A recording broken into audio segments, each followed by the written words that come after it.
Wow naman! Ang sweet ni Sir Calvin. Pero sana hindi siya magbago, no? Ka naman, Shona? Ba't ka naman nagsasalita ng ganyan? Hindi, pansin ko lang kasi dati kay Sir Calvin bago kayo naging malapit sa isa't isa. Masyado siyang seryoso. Lalo nang pagkasama niya yung tatay niya, yung namatay. Takot nga ako dun dati. Parang nasa loob ang kulo. Di naman siguro ganun si Calvin. Sa ngayon, kasi bago pa kayo eh.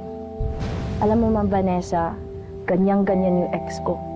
Sa simula, halos hinahalikan pati talampakan ko.